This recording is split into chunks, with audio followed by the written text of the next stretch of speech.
अस्सलामु अलैकुम वरहमतुल्लाहि वबरकातुह। नबी जी प्यारे नबी जी प्यारे नबी जी।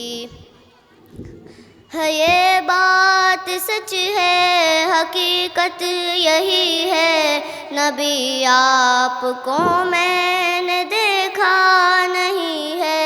न दौरे मोहम्मद में पैदा हुआ मैं, न साथी सफ़र का कभी बन सका मैं, न आका की आवाज़ तक सुन सका मैं, न गज़वात में मुशरिकों से लड़ा मैं, न हिजरत की लज़्ज़त हुई मुझको हासिल, न हो पाया अंसार की सफ़ में शामिल। नबी आप जिस दम थे गारे हिरा में, कोई ज़ाद राह भी न पहुँचा सका मैं, मगर सच है ये भी कसम है खुदा की, मोहब्बत मुझे आपसे है नबी जी। सल्ले अला सय्यिदिना सल्लल्लाहु अलैहि वसल्लम, सल्ले अला सय्यिदिना सल्लल्लाहु अलैहि वसल्लम।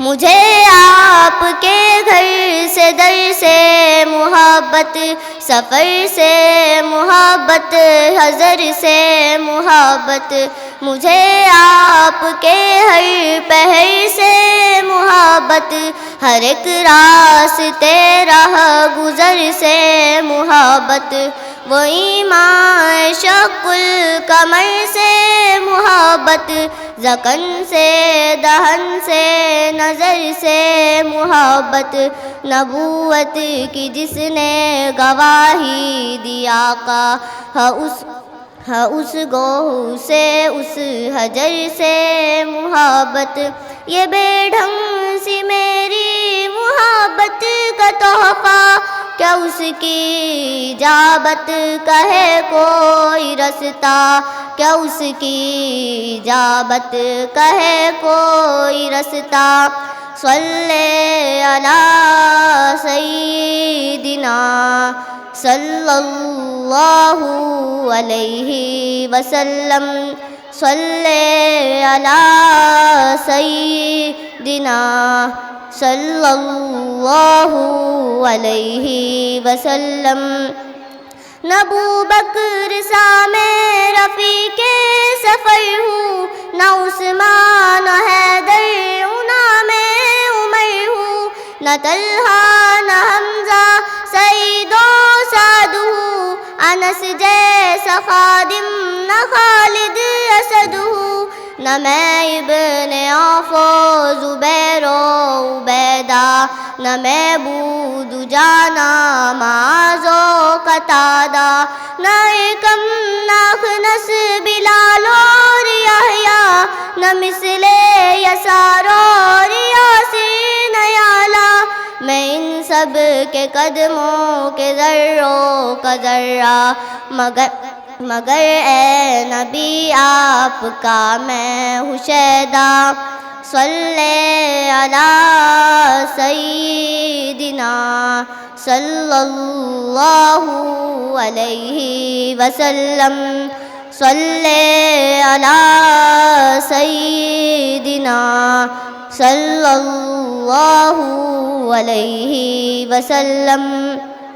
खुदा के तवस्सुत से है ये गुजारिश, खताकार आँखों पे हो ये नवाजिश, खताकार आँखें गुनाहगार आँखें, है दीदार की बस तलबगार आँखें।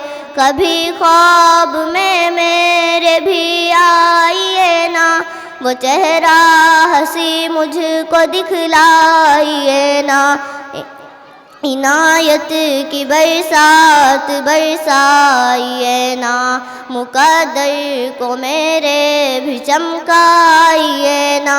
तमन्ना है जाफ़र की आ जाइए ना, कभी ख्वाब में जलवा फरमाइए ना, कभी ख्वाब में जलवा फरमाइए ना। सल्ले अला सय्यिदिना सल्लल्लाहु अलैहि वसल्लम, सल्ले अला सय्यिदिना सल्लल्लाहु अलैहि वसल्लम। अस्सलामु अलैकुम व रहमतुल्लाहि व बरकातुहू। रहमतुल्लाहि व बरकातुहू। अल्हम्दुलिल्लाह अल्हम्दुलिल्लाहि व कफ़ा व सलामुन अला इबादिहिल्लज़ीना इस्तफ़ा, अम्मा बाद, फ़अऊज़ु बिल्लाहि मिनश शैतानिर रजीम। इन्न हाज़ल क़ुरआन यहदी लिल्लती हिय अक़वम, सदक़ल्लाहुल अज़ीम। ज़माने में जुदा सबसे अलग पहचान रखते तुम, ज़माने में जुदा सबसे अलग पहचान रखते तुम, जो नबियों ने रखा था काश वो ईमान रखते तुम। अदब से चूमती दुनिया तुम्हारे हाथों को यारो, अदब से चूमती दुनिया तुम्हारे हाथों को यारो, मोबाइल की तरह हाथों में अगर कुरान रखते तुम। मोहतरम अहले कुरान और मुझे सुनने वाले हर मुसलमान, यकीनन तुम मुझे देखकर हैरान व परेशान हो रहे होंगे कि आखिर मैं कौन हूँ और तुम्हारे सामने क्यों आया हूँ। तो सुनिए, मैं ही वो कुरान हूँ जो आज से 1450 बरस पहले तुम्हारी हुकूमत, इज्जत व दौलत और इसी तरह तुम्हारी हिदायत व आखिरत के लिए जनाबे करीम सल्लल्लाहु अलैहि वसल्लम पर थोड़ा थोड़ा नाजिल किया गया था। मैं ही वो कुरान हूँ जिसने तुम्हें जिल्लत के दलदल से निकालकर इज्जत की चोटी पर बिठाया था। मैं ही वो कुरान हूँ जिसने इंसान तो इंसान जानवरों पर भी तुम्हें हुकूमत अता फरमाई थी। मैं ही वो कुरान हूँ जिसने तुम्हें जहालत के भंवर से निकालकर दुनिया और आखिरत का इल्म अता फरमाया था। मैं ही वो कुरान हूँ जिसने एक दूसरे के साथ सच्ची मोहब्बत और हमदर्दी अता फरमाई थी। मैं ही वो कुरान हूँ जिसने तुम्हें हलाल और हराम की पहचान कराई थी। मगर अफसोस, सदा अफसोस, मुझे मालूम हुआ है कि आज मुसलमान कौम जिल्लत और रुसवाई के गहरे दलदल में फंस चुकी है। मुझे मालूम हुआ है कि आज मुसलमान कौम गुलामी के साथ जिंदगी गुजार रही है। मुझे मालूम हुआ है कि आज एक मुसलमान दूसरे मुसलमान का चंद कौड़ियों के खातिर कत्ल कर रहा है। मुझे मालूम हुआ है कि आज मुसलमान झूठ और सूदखोरी के साथ तिजारत कर रहा है। मुझे मालूम हुआ है कि पूरी दुनिया के मुसलमानों पर जुल्म और ज्यादती के पहाड़ तोड़े जा रहे हैं। मुझे मालूम हुआ है कि 13 लाख या इससे भी ज्यादा मुसलमान दहशतगर्दी के झूठे इल्जामात में जेलों में बंद हैं। मुझे मालूम हुआ है कि आज हिंदुस्तान के मुसलमानों को उनका हक उनको नहीं दिया जा रहा है। वो मुअज़्ज़ज़ थे ज़माने में मुसलमान होकर, वो मुअज़्ज़ज़ थे ज़माने में मुसलमान होकर, तुम ज़लील और ख्वार हुए तारीख़ कुरान होकर। मुअज़्ज़ज़ आमिलाने कुरान, ज़रा सोचिए तो सही, तुमने मुझे छोड़ा तो सबसे पहले तुम्हारी हुकूमत छीन ली गई। तुमने मुझे छोड़ा तो आज तुम दहशतगर्दी के झूठे इल्जामात में जेलों में बंद हो। तुमने इसी तरह तुमने मेरे अहकामों से मुंह मोड़ा तो तुम जिल्लत और रुसवाई के साथ जिंदगी गुजार रहे हो। इसी तरह तुमने मेरे पाकीज़ा उसूलों को तोड़ा तो आज तुम एक दूसरे के साथ टूट गए हो। इस्लाम के गयूर मुसलमानों, जरा अपने असलाफ की तारीख उठाकर देखो। जिसने मुझे सीने से लगाया तो अल्लाह ने उनके सीनों को नूर से मुनव्वर कर दिया। जिसने मुझे रोज पढ़ने का एहतमाम किया तो अल्लाह ने उनकी और उनके नस्लों की जिंदगियों को बरकतों से भर दिया। याद रखो ए फैशन परस्तों, ए मगरिबी तहजीब के दीवानों, ए फराइज़ इस्लाम से मुंह मोड़ने वालों, आज तुम मुसलमानों पर जो भी आफतें और मुसीबतें तूफान की तरह आ रही है, इसकी वाहिद वजह सिर्फ और सिर्फ कुरान और रसूलुल्लाह सल्लल्लाहु अलैहि वसल्लम की सुन्नतों को छोड़ना है। इसलिए अब भी वक्त है अपने गुनाहों से तौबा करके मेरे अहकामों और उसूलों को मजबूती से थाम लो। फिर तुम देखना, तुम नहीं कामयाब व कामरान रहोगे। ये मेरा वादा है तुमसे। मैं आखिरी में इस शेर के साथ तुमसे रुखसती चाहता हूँ। चेहरा गर्दिश के हालात से निखर जाएगा, चेहरा गर्दिश के हालात से निखर जाएगा, एटमी दौर का इंसान सुधर जाएगा। ए नए दौर तुझे अमन की हाजत अगर, ए नए दौर तुझे अमन की हाजत अगर, थामे दामन कुरान सवर जाएगा। वमा अलैना इल्लल बलागुल मुबीन। माशाअल्लाह, ये बच्चा अपने जज्बाती अंदाज में हमें यह समझाने की कोशिश कर रहा था कि आज मोमिन दुनिया भर में जो परेशान है, हालात का शिकार है, तो इसकी सबसे बड़ी वजह कुरान से दूरी है। अगर आज भी हम कुरान का दामन थाम लेते हैं, कुरान के बतलाए हुए तरीक़े पर अपने आप को डाल लेते हैं, तो कहते हैं ना कि आज भी हो जो इब्राहीम सा ईमा पैदा, आग कर सकती है अंदाज़े गुलिस्तां पैदा। तो सिर्फ़ हमें बदलने की देर है, अल्लाह तबारक व तआला हालात भी ख़ुद ब खुद जो है बदल देंगे। इसके बाद मैं सीरतुन नबी सल्लल्लाहु अलैहि वसल्लम के उन्वान पर तकरीर पेश करने के लिए आवाज़ दे रहा हूँ जुवेरिया अब्दुल माजिद को। ये बच्ची आए और तकरीर पेश करें। अस्सलामु अलैकुम व रहमतुल्लाहि व बरकातुहू। नहमदुहु व नुसल्ली अला रसूलिहिल करीम, अम्मा बाद। अऊज़ु बिल्लाहि मिनश शैतानिर रजीम, बिस्मिल्लाहिर रहमानिर रहीम। वमा अर्सलनाका इल्ला रहमतल लिल आलमीन, सदक़ल्लाहुल अज़ीम। पस्ती से बुलंदी की तरफ परवाज़ करती हूँ, पस्ती से बुलंदी की तरफ परवाज़ करती हूँ, खुदा के नाम से तकरीर का आगाज़ करती हूँ। अरबाब नज़र को कोई ऐसा न मिलेगा, अरबाब नज़र को कोई ऐसा न मिलेगा, बंदे तो बहुत मिल जाएंगे, आका न मिलेगा। हज़रत मोहम्मद सल्लल्लाहु अलैहि वसल्लम की तशरीफ़ आबरी इनाम इलाही है। अहले ईमान को जिस तरह अल्लाह ताला से बेइंतहा मोहब्बत है, बिल्कुल उसी तरह अल्लाह के महबूब से भी बेइंतहा मोहब्बत है। ख़त्म रसूल की सीरत और इखलाक खुले किताब के मानिंद है। आप सल्लल्लाहु अलैहि वसल्लम की तालीमात का मरकज़ इंसानों के दिल थे। आपकी तालीमात से ही सहाबा इकराम के दिल ईमान की रोशनी से मुनव्वर हुए और बड़े से बड़ा तूफ़ान भी उनका कुछ न बिगाड़ सका। आप मुबल्लिग भी थे और दाई भी, नसीर भी थे और नज़ीर भी, सिपहसालार भी थे और फातह भी, दुनिया को संवारने वाले भी, आखिरत को बनाने वाले भी। आप मोहम्मद भी, आप अहमद भी, गर्ज़िए आप वजह कायनात भी और पैगंबर इखलाक भी। ये पैगंबर औला ही थी कि आपके जाने दुश्मन भी आपके जाने साथी बन गए और देखते ही देखते आलम नूर तौहीद रिसालत से जगमगाने लगा। ये पैगंबर इनकलाब के इखलाक ही थे कि वो फातह भी बने और हुक्मरान भी। दुनिया या अल्लाह में वो आप ही अज़ीम शान इंसान है कि आपसे ज़्यादा अल्लाह ताला ने किसी और की तारीफ़ ही ना की। जिसके चेहरे की कसम कुरान ने खाई, जिसके चेहरे को वह ज़ुहा कहा गया, जिसके जुल्फ़ों को वह लैल कहा गया, जिसके सीने को अलम नशरह कहा गया, जिसकी चादर को या अय्युहल मुद्दस्सिर कहा गया, जिसकी कंबल को या अय्युहल मुज़्ज़म्मिल कहा गया, और जिसकी तारीफ़ में अल्लाह ताला ने व रफ़अना लका ज़िक्रक कहा। और क्या कहने थे उस वजूद के जिसे रहमतल लिल आलमीन कहा गया। निगाहें इश्क मस्ती में वही अव्वल वही आखिर, निगाहें इश्क मस्ती में वही अव्वल वही आखिर, वही कुरान वही फुरकान वही यासीन वही ताहा। आप सल्लल्लाहु अलैहि वसल्लम के अखलाक तैयबा एक रोशनी व नूर का मीनारा है। आपकी ज़िंदगी के शब और कौलफ़ैन हमारे लिए बाइज़्ज़त निजात है। सूरत वो बनाई कि एक नूर मुजस्सम, सूरत वो बनाई कि एक नूर मुजस्सम, सीरत की गवाही में तो वो कुरान मुबी है। आयत इलाही अस्पात पर शाहिद, आयत इलाही अस्पात पर शाहिद, इस जैसा यहाँ कोई नहीं, कोई नहीं है, उस जैसा यहाँ कोई नहीं, कोई नहीं है। वमा अलैना इल्लल बलाग। माशाअल्लाह।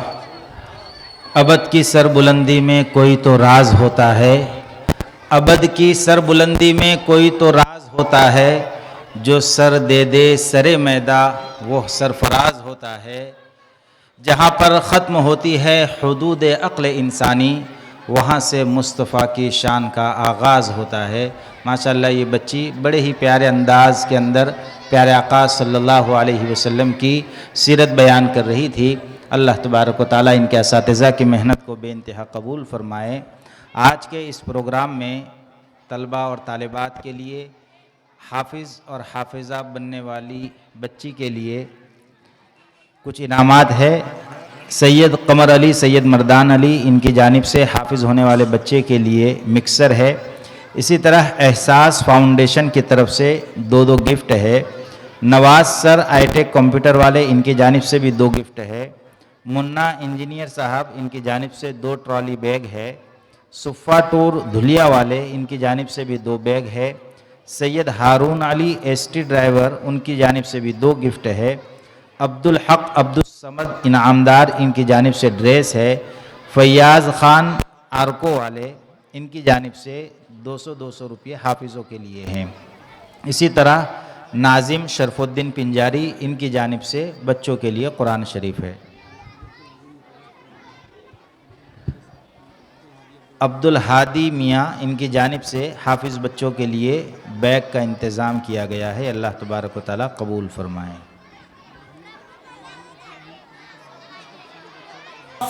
मौत है कर ली जो करना है, आखिर मौत है, एक दिन मरना है, आखिर मौत है, कर ली जो करना है, आखिर मौत है।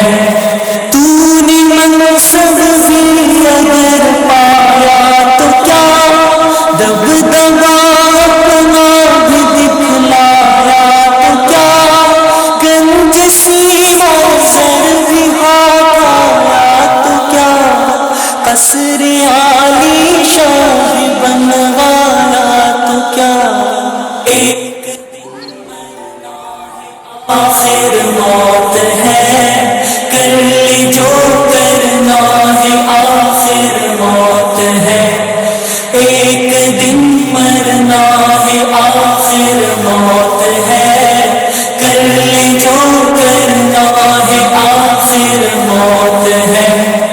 आखिरत की फिक्र करनी है जरूर, जैसे करनी वैसे भरनी है जरूर, उम्र एक दिन गुजरनी है जरूर, कब्र में मैयत करनी है जरूर, एक दिन मरना है, आखिर मौत है, कर ली जो करना है, आखिर मौत है, एक दिन मरना है, आखिर मौत है, कर ली जो करना है, आखिर मौत है। बहर गफलत ये तेरी हस्ती नहीं, देख जन्नत इस कदर सस्ती नहीं, रह गुजर दुनिया है ये बस्ती नहीं, जाए ऐशो इशरतो मस्ती नहीं, एक दिन मरना है, आखिर मौत है, कर ली जो करना है, आखिर मौत है, एक दिन मरना है, आखिर मौत है, कर ली जो करना है, आखिर मौत है। हुस्न ज़ाहिर पर अगर तू जाएगा, आलमे फानी से धोखा खाएगा, ये मनकश साफ है डस जाएगा, रहना गाफिल याद रख पछताएगा, एक दिन मरना है, आखिर मौत है, कर ली जो करना है, आखिर मौत है, एक दिन मरना है, आखिर मौत है, कर ली जो करना है, आखिर मौत है। ऐशो इशरत के लिए इंसान नहीं, याद रख तू बंदा है मेहमान नहीं, गफलतों मस्ती तुझे शाया नहीं, बंदगी कर तू अगर नादान नहीं, एक दिन मरना है,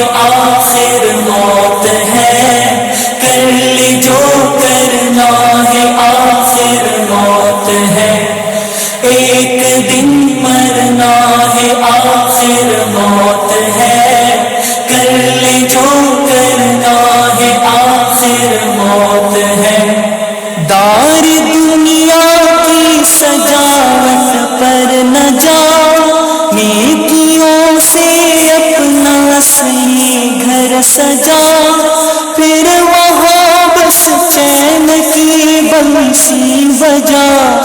इन्नहु कद फाज़ फौज़म मन नजा। एक दिन मरना है आखिर मौत है, कर ले जो करना है आखिर मौत है। एक दिन मरना है आखिर मौत है, कर ले जो करना है आखिर मौत है। प्रोग्राम पेश कर रही थी। वाक़तन मौत एक ऐसा मौजू है जिसको सुनकर हर इंसान लरज़ जाता है, डर जाता है, लेकिन ये भी हकीकत है कि इससे किसी को भी मफ़र और छुटकारा नहीं है। हर इंसान जो दुनिया में आया है, आखिर एक दिन उसको इस दुनिया को छोड़कर जाना ही है। कई मर्तबा हालात ऐसे होते हैं कि इंसान कहता है कि यार अभी तो हमारे साथ बैठे थे, अच्छे थे, अचानक हमें छोड़कर चले गए। तो ऐसे ही अचानक हर एक को इस दुनिया से जाना है। जब जिसका वक्त आएगा तो कोई भी यहाँ रहने के लिए नहीं आया, बल्कि जब जिसका वक्त आया है उसको इस दुनिया से जाना है।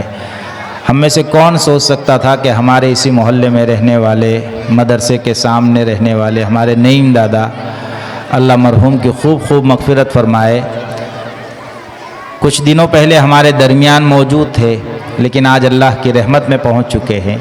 और ऐसे न जाने कितने हमारे अजीज़ व अक़ारिब जो देखते ही देखते अचानक हमारे दरमियान से चले जाते हैं। तो ये मौत का सफ़र हर एक इंसान को तय करना है। हर एक की मंजिल जो है वो मौत है, आखिरत है। लिहाजा इसके लिए हमेशा तैयार रहना चाहिए, क्योंकि मौत ही जो है वो रब से मिलने का ज़रिया है। किसी ने बड़ा खूब कहा है कि कोई तोहफ़ा न मिला ज़िंदगी में और मरने के बाद लोग फूल ही फूल लुटा रहे हैं।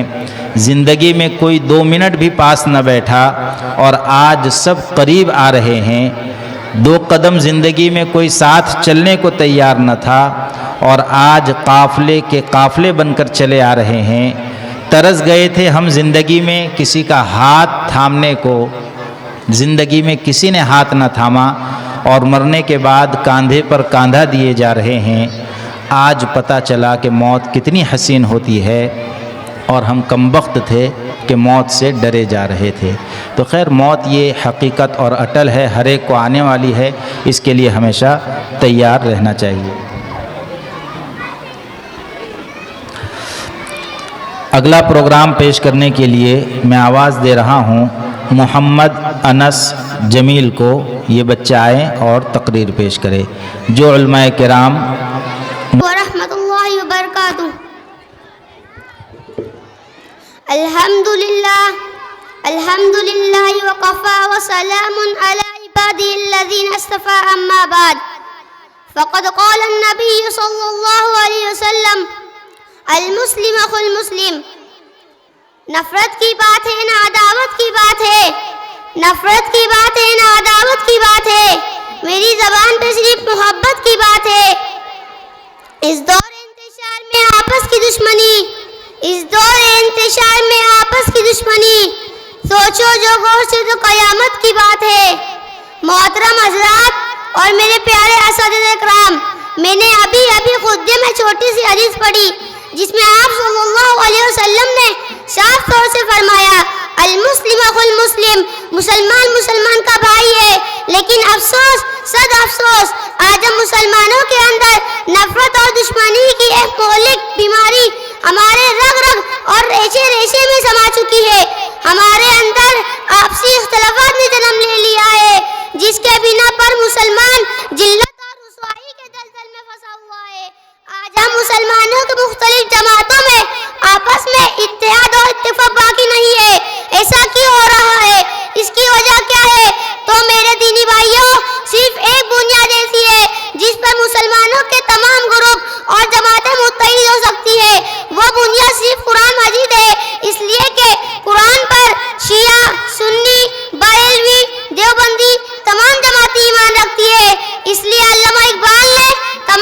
मुसलमानों को ललकार कर ये बात कही थी, दीन भी एक, नबी भी एक, कुरान भी एक।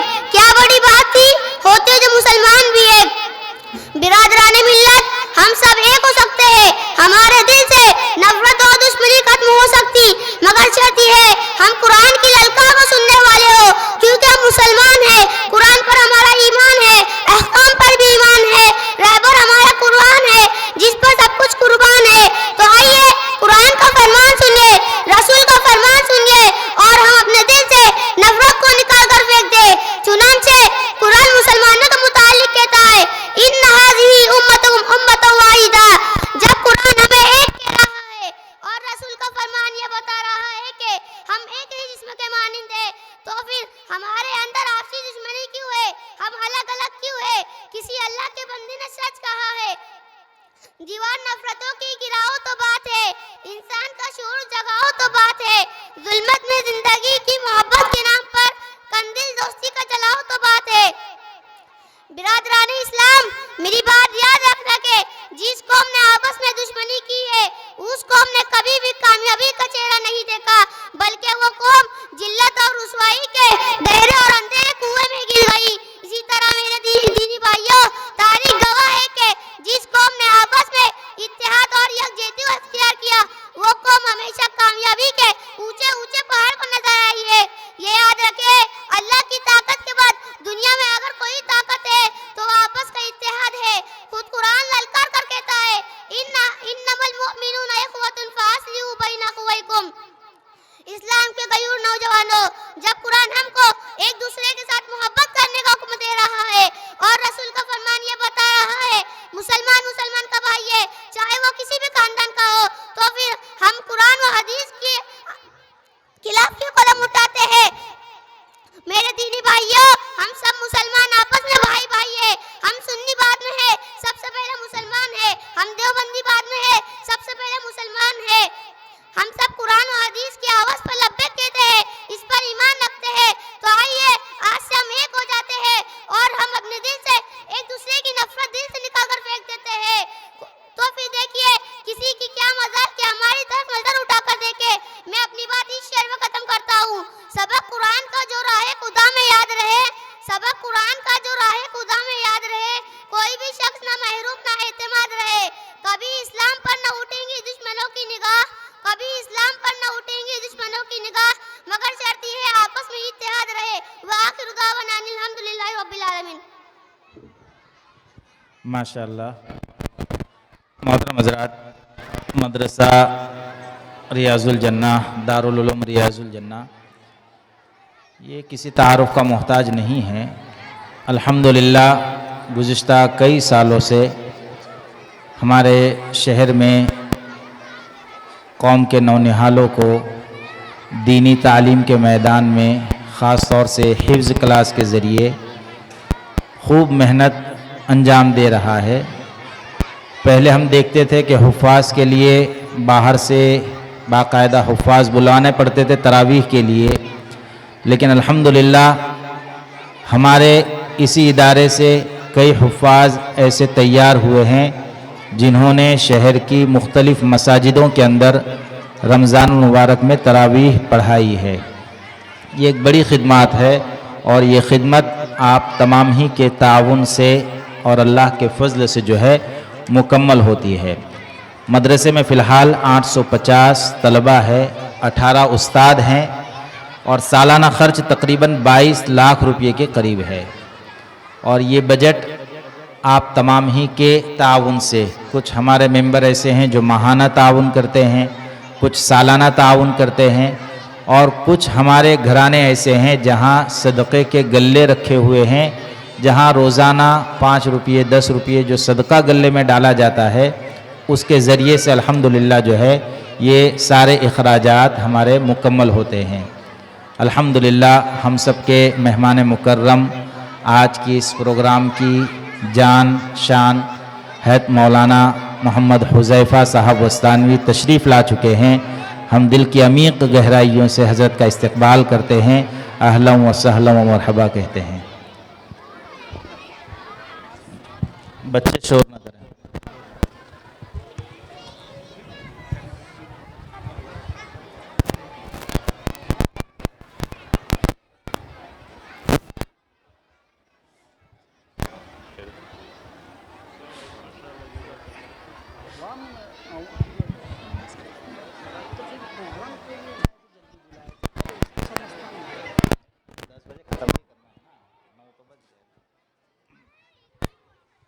रहमतुल्लाहि व बरकातुहू।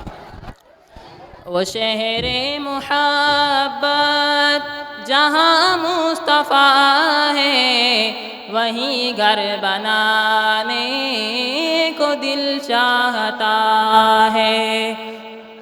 वो शहर मुहब्बत जहाँ मुस्तफ़ा है, वहीं घर बनाने को दिल चाहता है। वो सोने से कंकर, वो चांदी सी माटी, नज़र में बसाने को दिल चाहता है।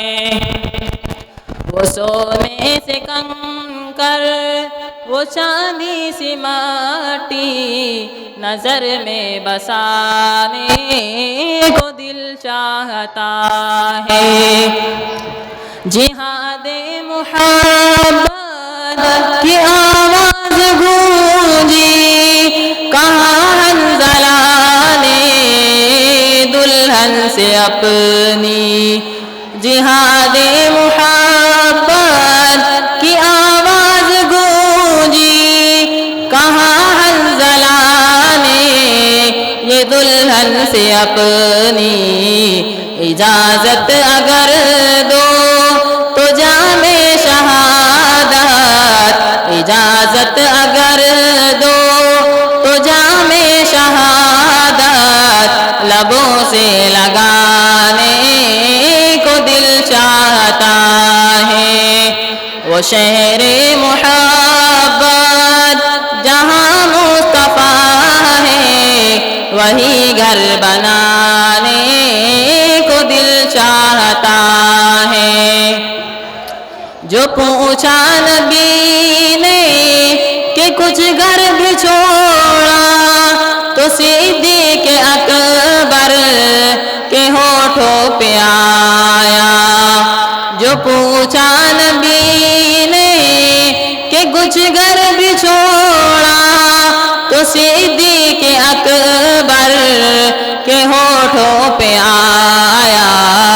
वहाँ माल दौलत की क्या है ज़रूरत, वहाँ माल दौलत की क्या है ज़रूरत, जहाँ जा लुटाने को दिल चाहता है। वो शहर मुहब्बत जहाँ मुस्तफ़ा है, वही घर बनाने को दिल चाहता है। सितारों से चांद कहता है हरदम, तुम्हें क्या बताए वो टुकड़ों का आलम। सितारों से चांद कहता है हरदम, तुम्हें क्या बताए वो टुकड़ों का आलम। इशारे में आका के इतना मज़ा था, इशारे में आका के इतना मज़ा था, कि फिर टूट जाने को दिल चाहता है। वो शहर मुहब्बत जहाँ मुस्तफ़ा है, वही घर बनाने को दिल चाहता है। वो नन्ना सा असग़र वो एड़ी रगड़ कर यही कह रहा है, वो ख़ैमे में रो कर। वो नन्ना सा असग़र वो एड़ी रगड़ कर यही कह रहा है, वो ख़ैमे में रो कर। ऐ बाबा मैं पानी का प्यासा नहीं हूँ, ऐ बाबा मैं पानी का प्यासा नहीं हूँ, मेरा सर कटाने को दिल चाहता है। वो शहर मुहब्बत जहाँ मुस्तफ़ा है, वही घर बनाने को दिल चाहता है। जो देखा है रूए जमाले रिसालत तो ताहिर उमर मुस्तफा से ये बोले। जो देखा है रूए जमाले रिसालत तो ताहिर उमर मुस्तफा से ये बोले। बड़ी आपसे दुश्मनी थी मगर अब गुलामी में आने को दिल चाहता है। वो शहरे मुहब्बत जहाँ मुस्तफ़ा है वही घर बनाने को दिल चाहता है। वो सोने से कंकर वो चांदी सी माटी नज़र में बसाने को दिल चाहता है। वो शहरे मुहब्बत जहाँ मुस्तफ़ा है वही घर बनाने को दिल चाहता है। अस्सलाम।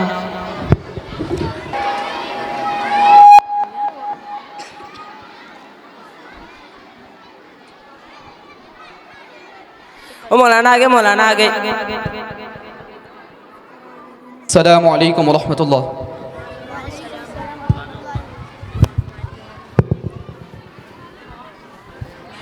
रजिस्टर दीजिए।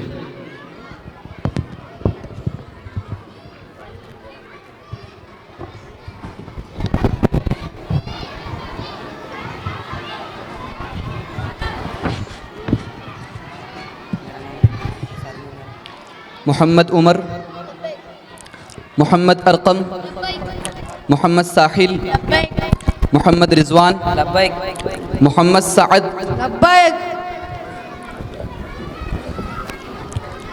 7:30 बजे का मदरसा है और आप इतनी देर से क्यों आ रहे हो? मौलाना हमारे घर पर सब सो रहे थे इसलिए लेट हो गया। अस्तगफिरुल्लाह। दीनी तालीम के सिलसिले में इतनी गफलत बड़ी बेहसी की बात है। अभी ये हाल है तो बड़े होने के बाद क्या होगा आपका? अभी अल्लाह ने आपको मौका दिया है, इसकी खूब कद्र करो वरना सारी ज़िंदगी बेदीनी में गुजरेगी। नबी पाक सल्लल्लाहु अलैहि वसल्लम का फरमान है कि फ़ुर्सत के लम्हों को मशगूली से पहले गनीमत जानो। चलो बैठ जाओ।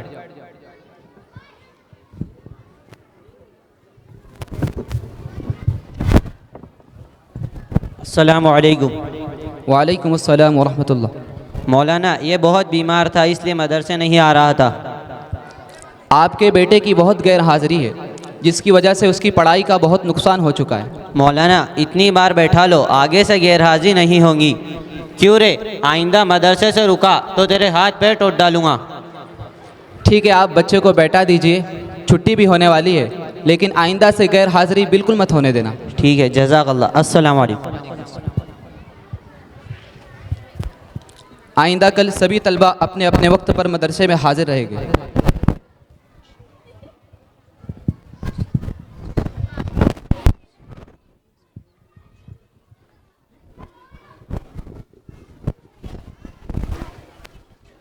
आप बहुत सुस्ती कर रहे हो जिससे आपकी तालीम मुतासिर हो रही है और असातिज़ा की बहुत सी कीमती बातें और कीमती नसीहतों से आप महरूम हो रहे हो। अरे यार तू अपना काम कर, मैं उस्ताद की नहीं सुनता। भला बताओ मैं तुम्हारी क्यों सुनूं? और हर साल की तरह ये साल भी गुजर जाएगा और मैं तुम्हारे साथ आगे की क्लास में पहुंच जाऊंगा। मुझ में और आप में कोई फ़र्क नहीं रहेगा। बहुत फ़र्क है अल्हम्दुलिल्लाह। मैं असातिज़ा की हर बात सुनता हूँ और अमल करने की कोशिश भी करता हूँ और असातिज़ा की दुआ लेता हूँ। इंशाअल्लाह मेरी मेहनत रायगा नहीं जाएंगी। आपने बिल्कुल सही कहा, आपकी मेहनत रायगा नहीं जाएंगी। आखिरत में बेहतरीन बदला मिलेगा और दुनिया में भी इनाम मिलने वाला है। हमारी क्लास में ऐलान हुआ जो पूरा साल आएगा एक भी गैर हाजिरी ना हो तो मदरसे की तरफ से उसकी हौसला अफजाई की जाएगी और उसको अच्छा इनाम भी दिया जाएगा। आपकी तो माशाअल्लाह मुकम्मल हाजिरी है। और रही बात मोहम्मद की, हजरत वो तो कभी कभी मदरसे में दिखते। मुझे इनाम से क्या मतलब कि इनाम के बगैर मेरा गुजारा नहीं होता। भाई ज़रूर आपका गुजारा हो रहा है, लेकिन दीन की तालीम के बगैर और हलाल व हराम को जाने बगैर गुजारा मुमकिन ही नहीं। इसीलिए तो हम मदरसे में आते हैं, ताकि मदरसे में आकर दीन की तालीम सीख सके और पूरी ज़िंदगी दीन इस्लाम पर गुजार सके। जी आप सही कह रहे हो। ये जो इतने दिनों से गैर हाजिर था, कोई बीमार थोड़ी ना था। मैदान में मैंने खुद हजरत को क्रिकेट में अपना कमाल दिखाते हुए देखा। एक बॉल भी बैट पर नहीं आ रही थी, बस इसे फील्डिंग के लिए बुलाया था टीम वालों ने। आज ही उस्ताद ने समझाया कि झूठ बोलना कितना बड़ा गुनाह है और आपने झूठा उज़्र किया। कुरान का फरमान है, झूठों पर अल्लाह की लानत है। देखे मदरसे में ना आने के नुकसान, झूठ बोलना कितना बड़ा गुनाह है, अल्लाह की लानत होती है। देखिए भाई, तौबा करे और मदरसे में आकर दीन की तालीम सीखे। भाई प्लीज़ ये बात मौलाना से मत कहना, और मैं कल से इंशाअल्लाह पाबंदी के साथ मदरसे आऊँगा। ठीक है, नहीं बताएंगे, लेकिन आपने जो गुनाह किया और इस गुनाह में अपने वालिद को भी गुनाहगार बनाया, इसलिए आपको अल्लाह से तौबा करनी चाहिए। जी भाई, मैं ज़रूर तौबा करूँगा और इंशाअल्लाह कल से पाबंदी के साथ मदरसे आऊँगा। चलो, अल्लाह का शुक्र है आपके बात समझ आ गई। तो फिर कल से हम मुकम्मल पाबंदी के साथ मदरसे में आएंगे इंशाअल्लाह। अस्सलामु अलैकुम वरहमतुल्लाहि वबरकातुहू। कुलू कफ़ाना रब्बुना फ़ी सूबतिज़ ज़मान। अल्लाह पासबान है, अल्लाह पासबान, अल्लाह पासबान है, अल्लाह पासबान। कुलू कफ़ाना रब्बुना फ़ी सूबतिज़ ज़मान। अल्लाह पासबान है, अल्लाह पासबान। एक बार करके देख ले अल्लाह पर यकीन। मुश्किल में तू पुकारे वो कैसे सुने नहीं। मुश्किल में तू पुकारे वो कैसे सुने नहीं। दुनिया की सारी माँओं से बढ़कर है मेहरबान। अल्लाह पासबान है, अल्लाह पासबान, अल्लाह पासबान है, अल्लाह पासबान। कुलू कफ़ाना रब्बुना फ़ी सूबतिज़ ज़मान।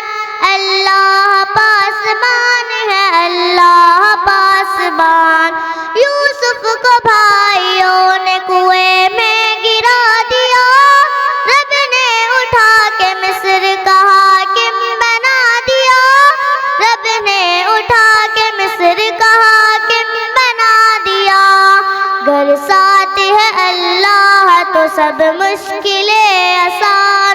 अल्लाह पासबान है, अल्लाह पासबान, अल्लाह पासबान है, अल्लाह पासबान। कुलू कफ़ाना रब्बुना फ़ी सूबतिज़ ज़मान। अल्लाह पासबान है, अल्लाह पासबान। बंदों से अपना रिश्ता कभी तोड़ता नहीं। मुश्किल में वो अकेला कभी छोड़ता नहीं। मुश्किल में वो अकेला कभी छोड़ता नहीं। देता है आफतों में सभी को वही अमान। अल्लाह पासबान है, अल्लाह पासबान, अल्लाह पासबान है, अल्लाह पासबान। कुलू कफ़ाना रब्बुना फ़ी सूबतिज़ ज़मान। अल्लाह पासबान है, अल्लाह पासबान। दुश्मन है पीछे आगे दरिया रवा दवा। दरिया में डूबता नहीं मूसा का कारवां। दरिया में डूबता नहीं मूसा का कारवां। मूसा को था यकीन के अल्लाह है निगहबान। अल्लाह पासबान है, अल्लाह पासबान, अल्लाह पासबान है, अल्लाह पासबान। कुलू कफ़ाना रब्बुना फ़ी सूबतिज़ ज़मान। अल्लाह पासबान है, अल्लाह पासबान, अल्लाह पासबान है, अल्लाह पासबान। अस्सलामु अलैकुम वरहमतुल्लाहि वबरकातुहू। माशाअल्लाह। बिस्मिल्लाहिर्रहमानिर्रहीम अल्हम्दुलिल्लाहि रब्बिल आलमीन वल आक़िबतु लिल मुत्तक़ीन वस्सलातु वस्सलामु अला सय्यिदिल अंबियाइ वल मुरसलीन सय्यिदिना व हबीबिना व हबीबि रब्बिल आलमीन मुहम्मदिन व अला आलिहि व अस्हाबिहि व मन हदा बिहदिहि इला यौमिद्दीन।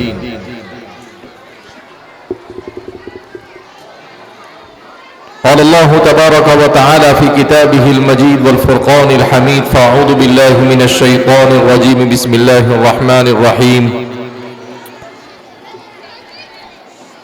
वल्लज़ीना कफ़रू यतमत्तऊन व यअकुलून कमा तअकुलुल अनआम वन्नारु मथवन लहुम। व क़ाल तबारक व तआला या अय्युहल्लज़ीना आमनु दुख़ुलू फ़िस्सिल्मि काफ़्फ़ा वला तत्तबिऊ ख़ुतवातिश शैतान इन्नहु लकुम अदुव्वुम मुबीन। व क़ाल तबारक व तआला वइज़ क़ाल लुक़मानु लिब्निही व हुव यईज़ुहु या बुनय्य ला तुश्रिक बिल्लाह इन्नश्शिर्क लज़ुल्मुन अज़ीम। बिरादरान इस्लाम, हम अल्लाह रब्बुल इज़्ज़त का जितना भी शुक्र अदा करें कम है कि अल्लाह रब्बुल इज़्ज़त ने हमें ईमान और इस्लाम जैसी आज़ीम नेमत अता फरमाई। इस दुनिया में इंसान को अल्लाह रब्बुल इज़्ज़त ने किस मकसद से भेजा है, इस दुनिया में इंसान क्यों आया है और दुनिया में इंसान को किस तरह से जिंदगी गुजारना है, इस चीज का जानना हर पैदा होने वाले इंसान के लिए जरूरी है। हम जिस दौर से गुजर रहे हैं ये मादी एतबार से, तायुश के एतबार से दुनिया में तरक्की का दौर कहा जाता है कि पहले जमाने में एक आदमी को एक जगह से दूसरी जगह जाना हो तो घंटों, दिनों और महीनों लगते थे। आज हमारे जमाने में मिनटों के अंदर में आदमी कहां से कहां पहुंच जाता है। पहले जमाने में आदमी को अपना पैगाम, अपनी बात किसी को पहुंचाना हो तो पहुंचाने के लिए एक आदमी मुस्तकिल सफर करता था, लेकिन आज आदमी अपनी उंगलियों को थोड़ा सा हेर फेर करता है और अपने पैगाम को, अपनी बात को दूसरे इंसान तक पहुंचा सकता है। तो ऐसे तरक्की के जमाने में मुसलमान कैसे जिंदगी गुजारे, तो उसके लिए सबसे पहले इस बात की जरूरत है कि हम अपनी जिंदगी के मकसद को समझें। दुनिया में उसी वक्त तब्दीली मुमकिन है और ये दुनिया उसी वक्त बेहतर से बेहतर हो सकती है जब इस दुनिया में बसने वाला इंसान खुद अपने आप को अच्छा इंसान बनाने की कोशिश करे। आज से तकरीबन 300-400 साल पहले मगरिब और यूरोप ने दुनिया को यह बताने की कोशिश की कि हम दुनिया के सारे मसाइल हल कर देंगे, तुम दुनिया को हमारे हवाले करो, हम दुनिया के सारे मसाइल हल करेंगे।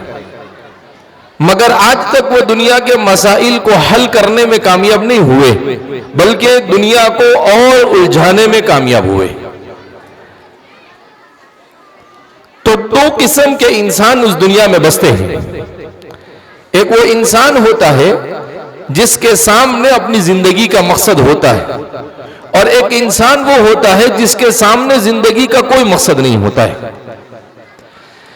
जिस इंसान के सामने अपनी जिंदगी का कोई मकसद नहीं होता है वो इंसान इस दुनिया में कभी चैन और सुकून के साथ जिंदगी नहीं गुजार सकता है। इस दुनिया में वही इंसान चैन और सुकून के साथ जिंदगी गुजार सकता है जिस इंसान के सामने अपनी जिंदगी का कोई मकसद हो। मैं और आप चूंकि इस्लाम से वाबस्ता है, इस्लाम ने हमें जिंदगी जीने का सलीका सिखाया। एक इंसान के यहां पर बच्चा पैदा होता है तो बच्चा पैदा होने से पहले से लेकर मरने के बाद कब्र में दफना दिए जाने के बाद तक इंसान को जितने भी मसाइल दरपेश है उन सारे मसाइल का हल कुरान और हदीस के अंदर में मौजूद है। मगर आज का इंसान अपने मसाइल का हल करना नहीं चाहता है। हमारे उलमा ने लिखा है कि वो आदमी मुनाफिक है जो आदमी अपनी मर्जी के मुताबिक दीन पर चले, यानी नमाज पढ़ेगा, रोजा रखेगा, मगर जब अपने यहां पर मीरास को तकसीम करने की बारी आए तो अपनी मर्जी से काम लेगा, जब माल कमाने की बारी आए तो अपनी मर्जी से काम लेगा, फिर वहां पर शरीयत को नहीं देखेगा। जब शादी का मौका आए तो शादी करना है तो वो शरीयत को भूल जाएगा। तो जो भी काम करना है, मस्जिद में नमाज पढ़ी, रोजा रखा, सब कुछ किया, मगर उसके बाद की जिंदगी के अंदर में हम कैसे जिंदगी गुजार रहे हैं? अपनी मर्जी से गुजार रहे हैं या अल्लाह की मर्जी से जिंदगी गुजार रहे हैं? फरमाते हैं कि इंसान के घर की इस्लाह का आगाज उसके अपने घर से होता है। कोई भी इंसान उसी वक्त बेहतरीन इंसान बन सकता है जब उसके घर का माहौल अच्छा हो। अगर घर का माहौल अच्छा नहीं है, स्कूल में, मदरसे में, मकतब में कितनी भी मेहनत की जावे, वो उतना असर नहीं दिखा सकती है जितना इंसान के उसके अपने घर का माहौल असर करता है। इसलिए कि उसे ज्यादातर वक्त कहां पर गुजारना है? बच्चे को घर में गुजारना है। अब वो घर में देखे कि उसके घर में न मां नमाज पढ़ती है, न बाप नमाज पढ़ता है, न भाई बहन नमाज पढ़ते हैं, तो क्या उस बच्चे के जहन और दिमाग के अंदर में नमाज की अहमियत आएगी? कभी नहीं आ सकती है। क्यों? इसलिए कि वो अपनी आंखों से देख रहा है कि अजान हो रही है फजर की और मेरा पूरा घर सो रहा है, तो वो फजर की नमाज के लिए क्यों उठेगा? अगर कोई इनाम की स्कीम आ गई, अगर वो उठ भी गया तो वो उतने दिन नमाज पढ़ेगा जितने दिन इनाम की स्कीम है, मगर उसके बाद फिर उसकी जिंदगी में नमाज नहीं रहेगी। तो इंसान के अंदर अच्छी आदतें कब आती है? जब माँ बाप घर का माहौल अच्छा फराहम करें। अगर माँ बाप घर में गाली गलौज करते हैं तो वो बच्चा क्या सीखेगा? वो गाली गलौज सीखेगा। अगर माँ बाप घर में झगड़ते हैं तो वो बच्चा क्या सीखेगा? वो झगड़ा सीखेगा।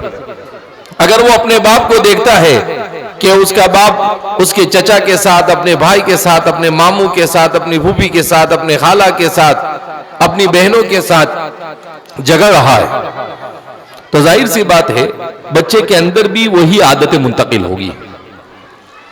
इसलिए सबसे पहले अगर हम अपने मुआशरे में तब्दीली चाहते हैं तो हमें अपने घरों के माहौल को दुरुस्त करना पड़ेगा। इसीलिए नबी करीम सल्लल्लाहु अलैहि वसल्लम ने जब नबूवत का ऐलान किया तो आप सल्लल्लाहु अलैहि वसल्लम ने सबसे पहले दीन की दावत किसको दी? हजरत खदीजतुल कुबरा। जब हजरत खदीजा ईमान ले आई तो अल्लाह के रसूल सल्लल्लाहु अलैहि वसल्लम का पूरा घराना जन्नत का नमूना बन गया।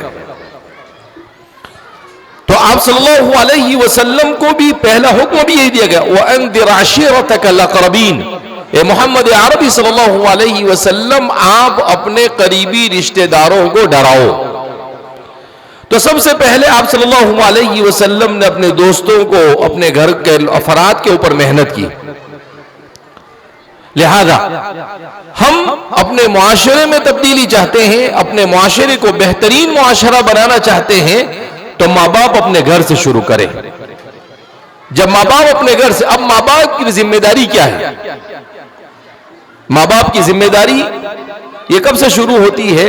बच्चा पैदा होने से नहीं, बल्कि शादी से माँ बाप की जिम्मेदारी शुरू हो जाती है। इसीलिए अल्लाह के रसूल सल्लल्लाहु अलैहि वसल्लम ने इरशाद फरमाया कि आदमी जब शादी करे तो वो नेक औरत से शादी करे। जब मर्द शादी करे तो वो नेक औरत से, और औरत शादी करे तो वो नेक मर्द से। आज हमारे यहां पर ये नहीं देखा जाता है कि जिससे शादी कर रहे हैं हम अपने बेटे के या अपने बेटी की, वो नमाज सलात पढ़ता है या नहीं, वो दीन के साथ वाबस्ता है या नहीं। नहीं, हम ये देखते हैं कि उसको सैलरी कितनी मिलती है, उसका घर बार है या नहीं। तो हम उसकी दुनिया देखते हैं। लेकिन हम उसको दीन नहीं देखते। हुजूर ने फरमाया फज़फर बिज़ाति दीन तरिबत यदाक, कहा नहीं, आपको सबसे पहले ये देखना है कि अपनी औलाद की शादी दीनदार लोगों से कराओ। अगर आपने अपनी औलाद की शादी दीनदार से नहीं कराई तो आपके आइंदा आने वाली नस्लों के अंदर में दीन की कोई गारंटी नहीं दी जा सकती है। तो फरमाते हैं कि मर्द को भी ऐसी औरत ढूंढनी चाहिए जो दीनदार हो। आज हम देखते हैं मोबाइल के जमाने में कैसे कैसी खुराफात हमारे मुआशरे के अंदर में जन्म लेती है, कैसे लड़के लड़कियों के साथ चैटिंग करते हैं, उनके साथ ताल्लुकात कायम करते हैं, और फिर जाहिर सी बात है कि जिस औरत के अंदर में हया नहीं, जिस औरत के अंदर में शर्म नहीं, जिस औरत के अंदर में दीन नहीं, ऐसी औरत से आप शादी करेंगे तो आपके घर के अंदर में दीन जिंदा नहीं रह सकता है। लिहाजा सबसे पहले हम अपने घर से इस्लाह का आगाज करें, और अपने घर से इस्लाह का आगाज करने के लिए सबसे पहले माँ बाप नेक और साले बने। इसीलिए नबी करीम सल्लल्लाहु अलैहि वसल्लम पर जिस किताब का नुज़ूल हुआ कुरान करीम, उसमें हजरत लुकमान हकीम के वाक़े को कुरान ने बयान किया कि एक बाप अपनी औलाद की कैसे तरबियत करे। कहा कि हजरत लुकमान ने व इज़ क़ाल लुकमान लिब्निही, और हजरत लुकमान ने अपने बेटे से कहा या बुनय्या ला तुश्रिक बिल्लाह, ए मेरे बेटे अल्लाह के साथ शिर्क मत कर। का इससे मालूम होता है कि माँ बाप की जिम्मेदारी है कि वो अपने बच्चों को सबसे पहले तौहीद का दर्स दे। अब माँ बाप को ही नहीं मालूम तौहीद किसको कहते हैं, माँ बाप को ही नहीं मालूम ईमान क्या है, माँ बाप को ही नहीं मालूम इस्लाम क्या है, माँ बाप को ही नहीं मालूम एहसान क्या है। जब माँ बाप को नहीं मालूम है तो जाहिर सी बात है कि वो अपनी औलाद की कैसे तरबियत। हजरत लुकमान सबसे पहले या बुनय्या ला तुश्रिक बिल्लाह इन्न शिर्क लज़ुल्मुन अज़ीम, कि सबसे बड़ा गुनाह रोए जमीन पर अगर कोई हो सकता है तो वो अल्लाह के साथ शिर्क करना। अब इतना बड़ा गुनाह, अब शिर्क क्या है? आज देखो हमारे माशरे में पूछो अच्छे अच्छे लोगों को कुछ पता नहीं, शिर्क किसको कहते हैं, कुफ्र किसको कहते हैं, निफाक किसको कहते हैं, ईमान किसको कहते हैं, इस्लाम किसको कहते हैं, आमाल सालिहा किसको कहते हैं, अकीदा किसको कहा जाता है, अखलाक हसना किसको कहते हैं, अखलाक ज़मीमा किसको कहा जाता है, बातिन की फिक्र, बातिन की इस्लाह किसे कहा जाता है, कुछ मालूम नहीं। हम सब अपनी दुनिया में मस्त है। तो ऐसे मुआशरे के अंदर में तब्दीलियां नहीं आती है। लिहाजा इस बिना पर माँ बाप को खुद दीन सीखना चाहिए। हजरत मौलाना इलियास साहब बानी दावत व तबलीग, उनके मलफूजात में एक जगह पर मैंने पढ़ा अभी कुछ दिनों पहले, हजरत मौलाना मंजूर नौमानी साहब ने उनके मलफूजात को जमा किया। उसमें लिखा कि बहुत सारे लोग दावत व तबलीग में निकलते हैं, वो इबादत सीख लेते हैं, नमाज सीख लेते हैं, रोजा सीख लेते हैं, मगर वो इल्म हासिल नहीं करते। तो कहा कि ऐसी दावत और तबलीग ये उसके लिए मुफीद नहीं हो सकती है। कहा आप 4 महीने लगाओ, आप साल लगा लो, लेकिन अगर आप दीन नहीं सीख रहे तो फिर ऐसी तबलीग किस काम की? क्योंकि आपको यही नहीं मालूम हलाल क्या है, हराम क्या है, जायज क्या है, नाजायज क्या है, वालिदैन के हुकूक क्या है, भाई बहनों के हुकूक क्या है, रिश्तेदारों के हुकूक क्या है, इन चीजों का आपको इल्म ही नहीं है। तो फिर तबलीग का मकसद क्या है? तबलीग का मकसद सिर्फ ये नहीं है कि आदमी गश्त में निकल गया, तबलीग का मकसद सिर्फ ये नहीं है कि आदमी चिल्ले में निकल गया, आदमी तालीम के अंदर बैठ गया, नहीं, ये तो सब इल्म सीखने ही के लिए है। मगर आपने तबलीग में निकलने के बाद आपको ये नहीं मालूम नमाज के फराइज क्या है, नमाज के वाजिबात क्या है, नमाज के मुस्तहब्बात क्या है, वुजू कैसे किया जाता है, तो जाहिर सी बात है हजरत ने कहा कि अगर आपने तबलीग को सीखा और इल्म दीन को नहीं सीखा तो ये आप अपने मुआशरे के अंदर में फितना पैदा कर सकते हैं। क्या पैदा कर सकते हैं? फितना। क्यों? कि जब आपको दीन नहीं मालूम तो नीम हकीम खतरे जान, नीम मुल्ला खतरे ईमान, तो आप नीम मुल्ला बन जाएंगे। हमारे यहाँ तो एक आध चिल्ला लगाकर आया, उसके बाद तो वो मुफ्ती भी बन जाता है, फतवे भी देना चालू कर देता है। फिर तो वो मौलाना लोगों की अपनी इस्लाह नहीं करेगा, लेकिन मौलाना लोगों की गलती पकड़ना क्या कर देता है, शुरू कर देता है। और अगर कोई 4 महीने जाकर आया तो वो ऐसा समझता है जैसे वो हजरत जी बन गया। और अगर किसी ने 1 साल लगा लिया तो वो तो ऐसा समझता है कि सिर्फ उसको नबूवत मिलनी बाकी है, बाकी सब हो गया। नहीं, यहां तक कि हजरत कारी तैयब साहब तो ये कहते थे कि कोई आदमी भी अपने बारे में दीन के मसले में मुतमईन नहीं रह सकता है। मौत तक, आखिरी सांस तक आपके साथ क्या होता है उसके बारे में अल्लाह के अलावा कोई नहीं जानता है। कभी ऐसा होता है इंसान पूरी जिंदगी दीन पर अमल करता है, मगर उसकी नीयत सही नहीं, उसका इरादा सही नहीं, उसका तरीका सही नहीं, उसके अखलाक सही नहीं, तो हुजूर फरमाते हैं कि एक बालिश वाकई होता है उसके और जन्नत के दरमियान। लेकिन उसके इरादे, उसके नीयत, उसके अखलाक के दुरुस्त न होने की वजह से वो आदमी मरने से पहले पहले जो जन्नत के करीब पहुंच गया होता है वो जहन्नम में चला जाता है। और हुजूर फरमाते हैं कि कभी ऐसा होता है कि आदमी दीन से दूर है, बिल्कुल इतना करीब जहन्नम में पहुंच जाता है कि जहन्नम से एक बारिश करीब है, मगर उसके अखलाक ठीक ठाक है, लोगों के साथ उसका सुलूक अच्छा है, तो अल्लाह रब्बुल इज्जत उसको ऐसी काया पलटते हैं कि मरने से पहले वो जन्नती बन जाता है। एक हिकायत लिखी है हिकायतुल औलिया के अंदर में कि एक दुर्वेश थे, फकीर होते हैं ना, दुर्वेश सूफी किस्म के लोग होते हैं, और एक बादशाह था। तो दोनों का इंतकाल हो गया। तो एक आदमी ने ख्वाब में देखा कि बादशाह जन्नत में है और दुर्वेश जहन्नम में है। बादशाह कहां है? जन्नत में, और दुर्वेश कहां है? जहन्नम में। तो उनको ताज्जुब हुआ कि यार ऐसा उल्टा कैसा हो गया, ऐसा होना चाहिए था, बादशाह जहन्नम में होना चाहिए था।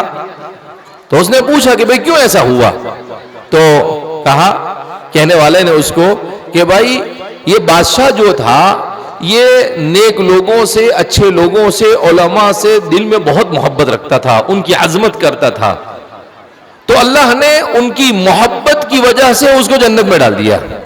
और ये जो दुर्वेश था तो ऊपर से बिल्कुल दुर्वेश जैसा दिखता था, सादा सिंपल दिखता था, ऐसा लगता था बहुत अल्लाह वाला है, मगर उसके दिल में ये बात हमेशा रहती थी कि कब मौका मिले कि मैं बादशाह के पास पहुंच जाऊं और बादशाह का तकर्रुब हासिल करूं। तो कहा उसके दिल में बादशाह की मोहब्बत थी। तो फरमाते हैं कि वो जन्नत में गया और ये जहन्नम में चला गया। तो इसीलिए फरमाते हैं इन्नमल आमालु बिन्नियात, अमाल का दारोमदार नीयत पर है। हम कभी कभी क्या होता है कि थोड़ा सा नेकी करने लग जाते हैं तो ऐसा समझते हैं कि खुद भी जन्नती बन गए और जन्नत के ठेकेदार बन गए। क्या अब अपने बैठे बैठे जन्नत का टिकट भी देना क्या कर देते हैं, शुरू कर देते हैं। जिसको चाहते बोले ये जन्नती है, जन्नती है, जन्नती है, जहन्नमी है, जहन्नमी। कोई जन्नत का भी ठेकेदार नहीं और जहन्नम का भी ठेकेदार नहीं। ये ठेकेदारी सिर्फ अल्लाह ने अपने पास रखी है। अल्लाह के अलावा कोई जानता नहीं कौन जहन्नमी है और कौन जन्नती है। दुनिया में इंसान का काम क्या है? अल्लाह को राजी करने के लिए अल्लाह की मर्जी के मुताबिक जिंदगी गुजारना। लिहाजा सबसे अहम तरीन चीज जो है वो ये है कि हमारी जिंदगी में दीन को इंपॉर्टेंट होना चाहिए, और दीन को इंपॉर्टेंट देने के लिए हमने अपने बच्चों की दीन की फिक्र करनी चाहिए। इसीलिए हजरत मौलाना अबरारुल हक साहब हरदोई हमारे आखिरी दौर के बहुत बड़े बुजुर्ग गुजरे हैं। तो हजरत ने जगह पर लिखा कि मकातिब का क़ियाम ये उम्मत पर फर्ज ऐन है। एक होता है फर्ज किफाया और एक होता है फर्ज ऐन। तो कहा कि मदारिस का क़ियाम फर्ज किफाया है और मकातिब का क़ियाम फर्ज ऐन है। तो किसी ने पूछा कि हजरत क्यों? कहा मकतब में क्या सिखाया जाता है? मकतब में तलबुल इल्म फरीदतुन अला कुल्ली मुस्लिमी व मुस्लिमा। हर मुसलमान बच्चे को उतना इल्म सिखाया जाता है जिसका सीखना उसके लिए फर्ज है, फर्ज ऐन है। उसको कुरान पढ़ना सिखाया जाता है। हकीमुल उम्मत हज़रत थानवी रहमतुल्लाह अलैह फरमाते थे कि सबसे पहली चीज जो बच्चे को सिखाई जानी चाहिए वो अकीदा सिखाया जाना चाहिए, अल्लाह के बारे में, अल्लाह के रसूल के बारे में, क़यामत के बारे में। हजरत अबू बकर सिद्दीक़ रज़ियल्लाहु ताला अन्हु फरमाते हैं कि हजरत सहाबा की जिंदगी में जिस अकीदे ने इनकलाब बर्पा किया वो कौन सा अकीदा था? वो आखिरत का अकीदा था। कहा आखिरत का अकीदा, मरने के बाद अल्लाह के सामने पेश होने का अकीदा।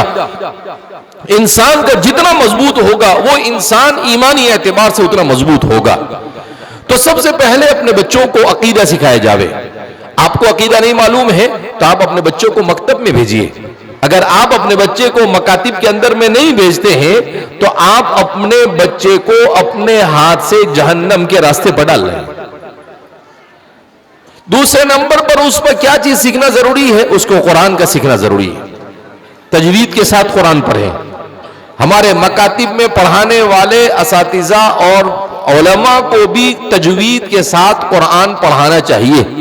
हकीम उलूमत हज़रत थानवी रहमतुल्लाहि अलैह फरमाते हैं कि कुरान करीम सिर्फ पढ़ना काफी नहीं है, बल्कि कुरान करीम को तजवीद के साथ हर मुसलमान पर फर्ज ऐन है कि कुरान को तजवीद के साथ पढ़े। आज हम लोग मुजाहरे क़िरात करते हैं, बड़े बड़े कारी लोग आते हैं, वो क़िरात पढ़ के चले जाते हैं, तो हम समझते हैं कि हमने तीर मार लिया। नहीं, अरे भाई ठीक है वो कारी साहब ने पढ़ा, लेकिन हमको कुरान तजवीद के साथ पढ़ना आता है या नहीं आता है? तो हमारे मकतब में पढ़ाने वाले की भी जिम्मेदारी है कि वो अपने बच्चों को पूरी तजवीद की रियायत के साथ, और तजवीद की रियायत शेख मोहम्मद अव्वामा इस जमाने के बहुत बड़े मुहद्दिस और फकीह है, वो फरमाते हैं कि सारे उलूम में सबसे छोटा अगर कोई इल्म है तो वो इल्म तजवीद है। बहुत आसान है। इंसान अगर सीखना चाहे तो तजवीद को सीखने के लिए उसको सालों नहीं लगते हैं। वो तजवीद को जो जरूरी है, जैसे एक आदमी पढ़े बिस्मिल्लाहिर्रहमानिर्रहीम और एक आदमी है तजवीद नहीं पढ़ा, बोले बिस्मिल्लाहिर्रहमानिर्रहीम, तो पूरे के पूरे माने बदल जाते हैं। आपने सही मखरज नहीं अदा। अब हा और हा, छोटी हा और बड़ी हा, इसको अदा करने के लिए कोई आपको पहाड़ पर चढ़ने की जरूरत नहीं है। उसको अदा करने के लिए आपको कोई बहुत मेहनत करने की जरूरत नहीं, उसके लिए थोड़ी सी मशक करने की जरूरत है कि भाई हा कैसे अदा होती है, और फिर उस हा को अर्रहमान अर्रहीम में अदा करना है। और क्या करना है आपको? लेकिन तू ही ना चाहे तो बहाने हजार, इंसान को सीखना ही नहीं। तो कहा कि अकीदे को सीखने के बाद सबसे पहला फर्ज यह है कि कुरान करीम को तजवीद के साथ देखकर पढ़ना सीखे, और इतना कुरान करीम हिफ्ज याद करे जितना उसके लिए नमाज में पढ़ना जरूरी है। क्योंकि नमाज में सूरह फातिहा पढ़नी है तो सूरह फातिहा आदमी की सही होनी चाहिए। उसके बाद छोटी छोटी सूरतें हैं, 10-20 सूरतें उसको याद होनी चाहिए। तो जब उस पर नमाज फर्ज हो उस वक्त तो वो नमाज को इस तरह से पढ़े कि उसकी नमाज से है। वरना बाज़ मर्तबा ऐसा होगा कि हदीस पाक में अल्लाह के रसूल सल्लल्लाहु अलैहि वसल्लम ने इरशाद फरमाया कि कुछ लोग ऐसे होंगे जिन्होंने 60 साल तक नमाज पढ़ी हो। कितने साल तक? 60 साल। ला तुक़बलु मिन्हा वाहिदतुन, मगर क़यामत के दिन अल्लाह के दरबार में जब वो हाजिर होगा तो उसकी 60 साल की नमाज में से एक नमाज भी कबूल नहीं होगी। हज़रत अबू हुरैरा फरमाते हैं कि उसकी नमाजें उठाकर उसके मुंह पर मार दी जाएगी। कहा ये कौन सी नमाज? तुमने मजाक किया था हमारे साथ, तुमने नमाज थोड़ी पढ़ी थी। तुमने नमाज पढ़ी, न रुकू सही किया, न सजदा सही किया, न कुरान सही पढ़ा, न दुआएं सही पढ़ी, ये कौन सा तरीका हुआ? तुमने खेल समझ रखा था। तो फरमाते नहीं, नमाज को सही तरीके से पढ़ना, नमाज में कुरान को सही तरीके से पढ़ना। कुरान खुद अल्लाह के रसूल फरमाते हैं कि रुब्बा क़ारिइन यक़रउल कुरान वल कुरान यलअनुहु, बहुत से कुरान को पढ़ने वाले कुरान पढ़ते हैं और कुरान उन पर लानत भेजता है। आप कुरान पढ़ रहे हैं मगर आपने कुरान पढ़ना सीखा ही नहीं ढंग से, तो जाहिर सी बात है कुरान आपके ऊपर लानत करता है। आप ऐसे ही अपनी मर्जी से पढ़ रहे हैं। कुरान करीम अरबी में नाजिल हुआ है। कुरान करीम तुम्हारी मेरी उर्दू, गुजराती, मराठी, हिंदी में नाजिल नहीं हुआ है। हम लोग कुरान किस में पढ़ते हैं?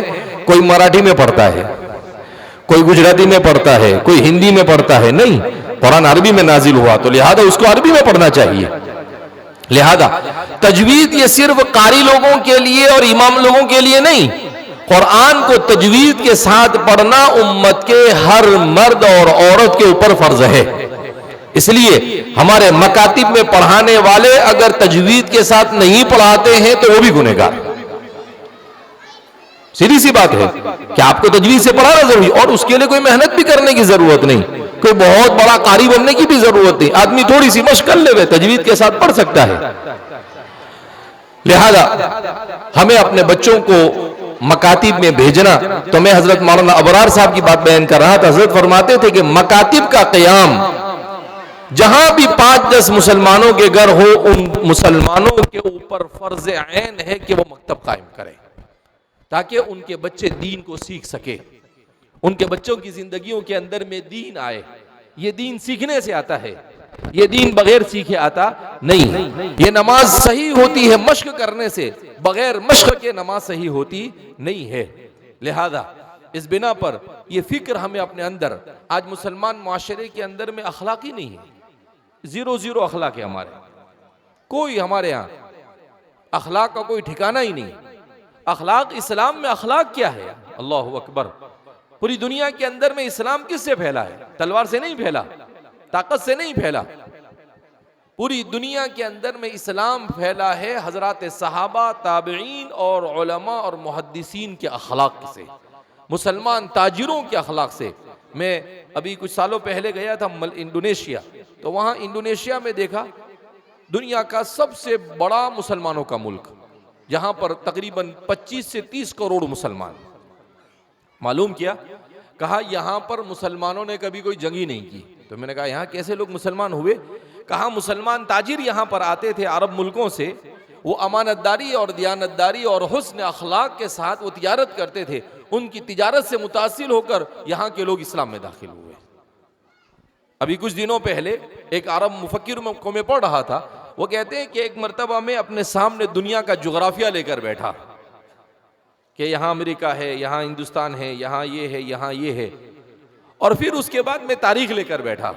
तो मुझे ताज्जुब हुआ कि दुनिया का तकरीबन 70% हिस्सा ऐसा है जिसको मुसलमानों ने अपने अखलाक से फतह किया है। कितना फीसद? 70%। कहा 25-30% हिस्सा ऐसा है जहां पर मुसलमानों को जंग की नौबत आई, वरना 70% हिस्सा ऐसा है जिसको मुसलमानों ने अपने अखलाक से जीता। अल्लाह के रसूल सल्लल्लाहु अलैहि वसल्लम मक्के मुकर्रमा में थे, मक्का वालों ने कितना सताया, मदीना चले गए, मदीना से आए, फातिहाना मक्का में दाखिल होते हैं, और मक्का में जब दाखिल होते हैं एक सहाबी की जबान से निकल जाता था अल यौम यौमुल मलहमा, कि आज तो बदले का दिन है, आज इनको बराबर मार पिलाएंगे। अल्लाह के रसूल सल्लल्लाहु अलैहि वसल्लम को किसी ने आकर कह दिया कि फला सहाबी है और वो ऐसा कह रहे हैं। हुजूर ने कहा उनके पास से झंडा ले लो, उनके पास से झंडा ले। कहा कि नहीं, अल यौम यौमुल मरहमा, कहा ये बदले का दिन नहीं है, ये माफ करने का दिन है। वो लोग जिन्होंने अल्लाह के रसूल को कत्ल करने की कोशिशें की, हुजूर को जान से मार देने की कोशिशें की, आपके रास्ते में कांटे बिछाए, आप नमाज पढ़ रहे थे तो आपके बदन के ऊपर ऊंट की ओज लाकर डाल दी, आपको कितना सताया, आपके सहाबा को कितनों को शहीद कर दिया। मगर कुर्बान जाइए मेरे और आपके आका सल्लल्लाहु अलैहि वसल्लम पर कि फतह मक्का के मौके पर आते हैं और आप कहते हैं इज़हबू फअंतुम तुलक़ा, जाओ तुमको सबको माफ कर दिया। आपने माफ क्या किया? आपने कहा कि मैं तुम्हें ऐसे ही माफ करता हूं जैसे यूसुफ ने अपने भाइयों को माफ किया था। यूसुफ अलैहिस्सलाम के भाइयों ने यूसुफ अलैहिस्सलाम को कहां डाल दिया था? कुएं में डाल दिया था। मगर यूसुफ अलैहिस्सलाम ने उनसे बदला नहीं लिया, वो तो अजीज मिस्र के बादशाह बन गए थे। अगर वो चाहते तो क्या उनको सजा नहीं दे सकते थे? मगर उन्होंने माफ कर दिया, कहा मैं भी आज तुम सबको माफ कर देता हूं, जैसे यूसुफ ने अपने भाइयों को क्या कर दिया था? माफ कर दिया था। उसका असर क्या हुआ कि वो पूरा मक्का में जितने लोग थे वो सब के सब इस्लाम में दाखिल हो गए। तो अखलाक से जिस तरह से जीता जाता है वैसा इंसान ताकत से, गुस्से से और अपने तकब्बुर से इंसान का दिल नहीं जीत सकता है जितना वो अखलाक से जीत सकता है। लिहाजा इस बिना पर हमें अपने अखलाक को दुरुस्त करने की ज़रूरत है कि हमें माफ़ करना सीखना चाहिए। हमारे ज़माने में सबसे बड़ा मसला क्या है? सबसे बड़ा मसला ये है कि हर आदमी अपना हक हासिल करना चाहता है कि उसका हक उसको पूरा मिल जावे, मगर उस पर जो लोगों के हुकूक है उन हुकूक को अदा करना नहीं चाहता है। इसीलिए झगड़े का आसान इसका तरीका ये है कि हर आदमी अपने ऊपर जो हक है दूसरों के वो पूरे अदा करे, दुनिया के अंदर में रिश्तेदारियां भूल चुके हैं, सिला रहमी भूल चुके हैं। हमें यह है कि बस जो कुछ है वो ये दुनिया ही है, उसके बाद और कुछ होने ही वाला नहीं है। नहीं, ये हमारी गलत सोच है। ये दुनिया कुछ नहीं है। वमा हादिल हयातुद दुनिया इल्ला लहू व लइब। असल तो इस दुनिया में आप जिंदगी गुजार कर जाओगे और मरने के बाद जो अल्लाह के यहाँ हिसाब देना है वो असल है। वहां पर आप क्या करो, अल्लाह के सामने क्या मुंह दिखाओगे? आपने लोगों के हुकूक को मारा होगा। फरमाते हैं कि बहुत सारे लोग क़यामत के दिन आएंगे और देखेंगे कि यार बहुत नेकियां की थी, इसमें तो नेकियां ही नहीं मेरी। तो अल्लाह से कहेंगे कि अल्लाह, एक हदीस में आता है, तिरमिज़ी शरीफ की रिवायत है कि अल्लाह मैंने तो बड़ी बड़ी नेकियां की, इसमें तो नेकियां ही नहीं, कहाँ गई? तो अल्लाह फरमाएंगे क्यों? तो लोगों की बड़ी गीबतें करता था। कहा वो सारी तेरी नेकियां उठाकर उन लोगों को दे दी गई जिसकी तू गीबत किया करता था। आज हमारे माशरे में आम है कि आदमी नमाज पढ़ता है, रोज़ा रखता है, मगर लोगों की गीबतें आम है हमारे यहाँ पर। व्हाट्सएप के जरिए लोगों की किरदार कशी करना, ये करना, ये सब आम है। क्या समझता है आदमी? कुछ नहीं होगा। अल्लाह के यहाँ हर चीज़ का हिसाब देना पड़ेगा। इसलिए कहा इस्लाम ने किसी की इस्लाह का तरीका, अगर आपको किसी की इस्लाह करना है, उसकी इस्लाह का तरीका क्या है? कहा उसकी इस्लाह का तरीका ये है कि तन्हाई में आप उसको जाकर कहे कि भाई आपके अंदर ये कमी है, इसको आप दूर करो। अगर उसने सही कर लिया तो ठीक है, बाकी उसके अलावा आपकी कोई दूसरी जिम्मेदारी बनती नहीं है। लिहाजा इस बिना पर हमारे माशरे को अकीदे के एतबार से मजबूत होने की ज़रूरत है। हमारे माशरे को कुरान करीम के पढ़ने पढ़ाने के एतबार से मजबूत होने की ज़रूरत है। हमारे माशरे को अखलाक के एतबार से मजबूत होने की ज़रूरत है। हमारे माशरे को आपस में एक दूसरे के साथ मामलात को दुरुस्त करने की ज़रूरत है। आज हमारे माशरे के अंदर मामलात बिल्कुल ख़त्म हो गए। अब देखो, मुसलमान गली में से गुजरो आप, किसी ने यहाँ स्कूटर खड़ा किया है, किसी ने यहाँ गाड़ी खड़ी की है, अब सारे लोग बेचारे परेशान हैं। इस्लाम में नाजायज़ और हराम है। आप कोई भी ऐसा काम करे जिससे किसी दूसरे इंसान को तकलीफ पहुंचे, इस्लाम में जायज़ नहीं है। आदमी गाड़ी भी चलाए सड़क पर तो ऐसे गाड़ी चलाए किसी दूसरे को तकलीफ नहीं होनी चाहिए। आदमी गाड़ी पार्क भी करे तो ऐसी जगह पर पार्क करे कि जहां पर किसी दूसरे को तकलीफ ना हो। आदमी अब मेडिकल में दवा के लिए बिल्कुल रास्ते में है, वहीं गाड़ी खड़ी करेगा, उतर कर चला जाएगा, 10 आदमी को बेचारों को तकलीफ होगी। तो ये इस्लाम ने दुनिया के अंदर में बेहतरीन इंसान बनकर जीना सिखाया है कि आप कैसे बेहतरीन। हुजूर ने फरमाया कि कोई आदमी अगर अपने पड़ोसी, उसका पड़ोसी उससे महफूज नहीं है, फरमाया कि वो जन्नत की खुशबू भी नहीं पाएगा। आज देखिए हम अपने पड़ोसियों के साथ हमारा क्या सुलूक होता है। बहरहाल तो हमें अपने मकातिब को मजबूत करना, अपने मसाजिद को मजबूत करना, अपने दावत व तबलीग के निज़ाम को मजबूत करना। और हम मोमिन मुसलमान है, हालात आए, परेशानियाँ आई, मोमिन हालात में निखरता है, बिखरता नहीं है। हालात परेशानियाँ, ये दुनिया है, ये कोई जन्नत थोड़ी है। दुनिया ही में तो हालात आएंगे, जन्नत में थोड़ी हालात आने। जन्नत में तो आराम है, लेकिन इस दुनिया से हालात से गुजर कर जाना पड़ेगा इंसान को। लिहाजा इस बिना पर हालात से घबराने की ज़रूरत नहीं। कैसे भी हालात आए, हमें एक चीज़ हमेशा अपने पेश नज़र रखनी चाहिए कि अल्लाह मुझसे नाराज़ नहीं होना चाहिए। बाकी सारी दुनिया भी नाराज़ हो जावे तो कोई किसी का कोई बाल बेका नहीं कर सकता है। अल्लाह के रसूल सल्लल्लाहु अलैहि वसल्लम की एक रिवायत जो हज़रत क़ारी तैयब साहब इरशाद फरमाई है, अपनी किताब, हज़रत की किताब से एक किताब तैयार हुई है, मुसीबतें और इस्लाम में उसका हल। उस किताब में हज़रत ने बिल्कुल शुरू के अंदर में एक रिवायत हज़रत ने नकल की है इमाम बैहक़ी वग़ैरह के हवाले से।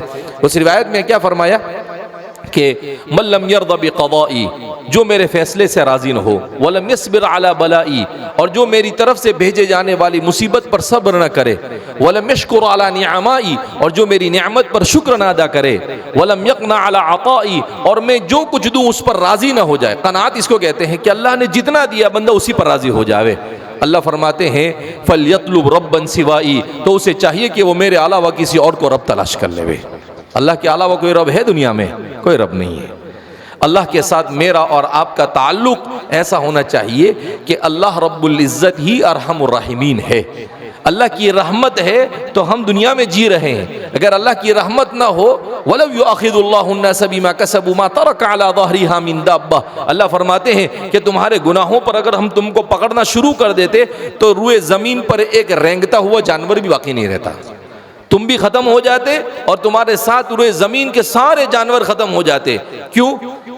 इसलिए कि तुम्हारे गुनाहों के वबाल इतने हैं, लेकिन अल्लाह माफ़ करता है। नुमली लहुम, अल्लाह कहता है छोड़ो, देखते हैं कब तक कि ये अपनी ज़िंदगी में मस्त है, कभी तो सुधरेगा ये। लिहाजा इस बिना पर हमें बहुत सीरियस होकर ज़िंदगी गुजारने की ज़रूरत है। एक ही मकसद ज़िंदगी में होना चाहिए। वो मकसद क्या होना चाहिए? मेरा और आपका खालिक मुझसे राज़ी हो जावे। और अल्लाह को राज़ी करने का आसान तरीका ये है कि इंसान दीन को सीखे, अल्लाह के हुकूक को समझे, अल्लाह की मखलूक के हुकूक को समझे और उन हुकूक को इखलास और लिल्लाहियत के साथ अदा करने की कोशिश करे। लिहाजा हम अपने बच्चों को दीन सिखाए। हमारे बच्चे नाजरा कुरान पूरा हो गया, उसके बाद छुट्टी।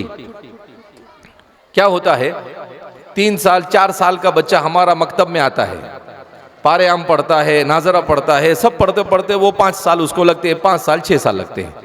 अब वो जब बच्चा हमारा 5वीं 6ठी में होता है तो उसका नाजरा ख़त्म हो जाता है।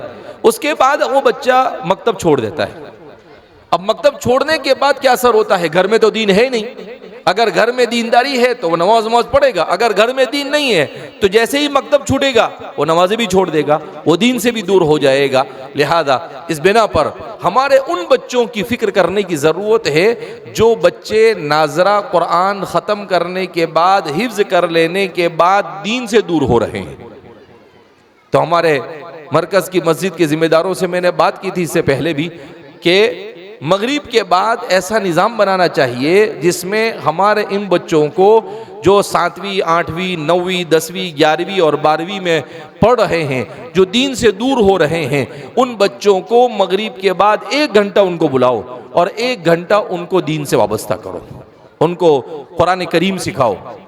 हज़रत उमर रज़ी अल्लाह ताला अन्हु ने अपने ज़िम्मेदारों को लिखा कि हर मुसलमान औरत को कुरान करीम की सूरह नूर की तफसीर सिखाओ, तो उसके अंदर में हया वाली ज़िंदगी आएगी। और मुसलमान नौजवानों को सिखाओ, कहा सूरह बकरा, सूरह निसा, सूरह माइदा, सूरह आराफ और सूरह तौबा, कहा इन सूरतों की तफसीर सिखाओ। तो कम से कम पूरा कुरान नहीं तो इसकी तफसीर ही हम अपने बच्चों को पढ़ा देवे। कुछ हदीसें मुंतखब कर कर जो हमारे हालात के एतबार से वो हम पढ़ावे, लेकिन उसके लिए बच्चों को भी फ़िक्रमंद होना पड़ेगा, माँ बाप को भी फ़िक्रमंद होना पड़ेगा, उलमा को भी फ़िक्रमंद होना पड़ेगा, ज़िम्मेदारों को भी फ़िक्रमंद होना पड़ेगा। सबको फ़िक्रमंद होकर अपने माशरे को दीन की तरफ लाना होगा। इसलिए कि हज़रत उमर फरमाते हैं, अअज़्ज़नल्लाहु बिल इस्लाम वलौ इब्तग़ैनल इज़्ज़त बिग़ैरिल इस्लाम लअज़ल्लनल्लाह। अल्लाह ने हमें इस्लाम की बरकत से इज़्ज़त दी है। अगर हम इस्लाम के रास्ते को छोड़कर किसी दूसरे रास्ते से इज़्ज़त तलाश करने जाएंगे, अल्लाह हमें ज़लील व ख़ार कर छोड़ेगा। जब तक के मुआशरे में दीन जिंदा नहीं होगा, मुआशरे के अंदर में अल्लाह की मदद और अल्लाह की नुसरत नहीं आ सकती है। लिहाजा इस बिना पर हम अपनी सफ़ों में इत्तेहाद पैदा करें, छोटी छोटी बातों पर झगड़ना, गुस्सा हो जाना, इन चीज़ों से बचे, मस्जिदों से वाबस्ता हो, मकातिब से वाबस्ता हो, अपने बच्चों को, अपने नौजवानों को, अपनी औरतों को दीन से वाबस्ता करें। हमारे यहाँ पर जामिया के क्वार्टर के अंदर में लड़कियों के अंदर में हिफ्ज़ का निज़ाम शुरू किया। तो कल मैं अपनी बच्ची को छोड़ने के लिए गया, हिफ्ज़ उसका शुरू हुआ है, तो मैंने पूछा कि मौलवी साहब कितनी बच्ची है? बोले हज़रत बहुत बच्चियाँ हैं। बोले कितनी है? बोले 40 बच्ची है जिन्होंने हिफ्ज़ शुरू किया है। कहा कि बच्चियाँ कुरान करीम 1 साल 1.5 साल के अंदर में कुरान हिफ्ज़ कर लेती है। हमारे घर में हमारी बच्ची ने कोरोना से पहले बोला कि अब्बा मुझे हाफिज़ बनना है। बोला शुरू कर दो। कोरोना जब शुरू हुआ तो हिफ्ज़ शुरू किया, कोरोना ख़त्म हुआ तो उसका हिफ्ज़ भी पूरा हो गया। तो उसके बाद मैंने कहा कि इतना आसान है, बच्चियाँ अल्हम्दुलिल्लाह अल्लाह ने इनको जहानत दी है। तो उसके बाद हमने हमारे तो अब हर साल 10-20 बच्चियाँ कुरान का हिफ्ज़ कर, तो हमें अपनी बच्चियों को कुरान की हाफिज़ा बनानी चाहिए। तो ये सारी चीज़ें ज़रूरी है। हमारे बच्चों को कुरान के हाफिज़ बनाना चाहिए। हाफिज़ बन जाए उसके बाद उनको आलिम बनाने की भी कोशिश करनी चाहिए। आलिम नहीं भी बने तो कम से कम वो दीन के इल्म के साथ हमेशा वाबस्ता रहे।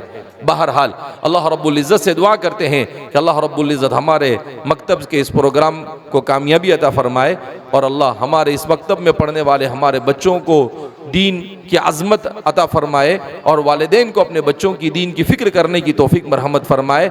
खुद हमें भी दीन सीखने की ज़रूरत है। बड़ी उम्र होने के बाद भी कुरान नहीं आता है तो ऐसा नहीं कि आप क्या है बुढ़े हो गए, अरे बुढ़े हो गए बराबर है, कल क़यामत के दिन अल्लाह पूछेगा कुरान नहीं सीखा, बुढ़ा हो गया था, तो काम थोड़ी चलना। अल्लाह बोलेगा क्यों, बुढ़ा हुआ वहां तक कहाँ गया था, बुढ़ा होते होते भी सीख लेगा।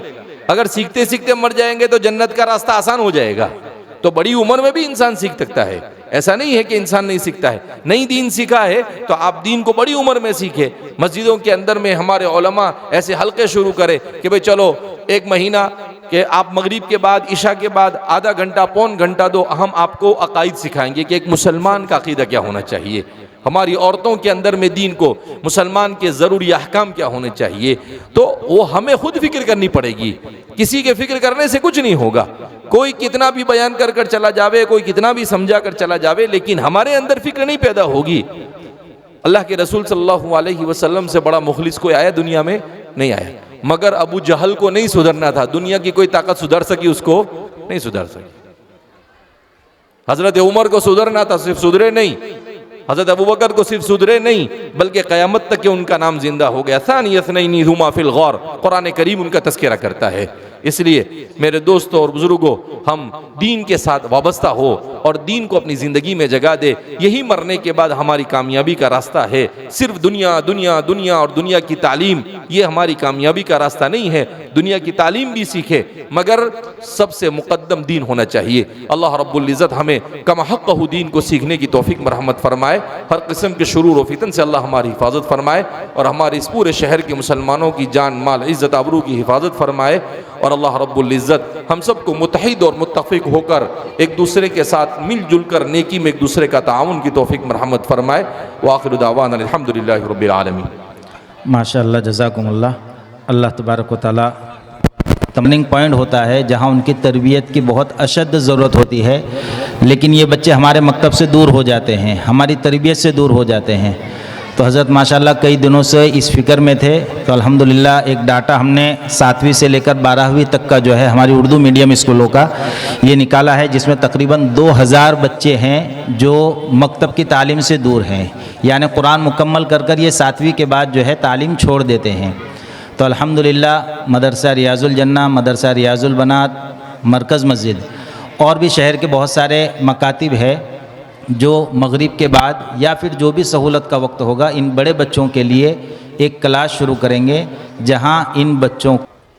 तो मैंने बहुत सारी जगहों पर मालूम किया तो कहा कि नाज़रा पूरा होने के बाद बच्चे स्कूल की तरफ चले जाते हैं या कारोबार में लग जाते हैं और फिर उसके बाद वो दिन से अब वो बिल्कुल नौजवानी की दहलीज पर होता है। अशबाब शुअबतुम मिनल जुनून, जवानी दीवानी।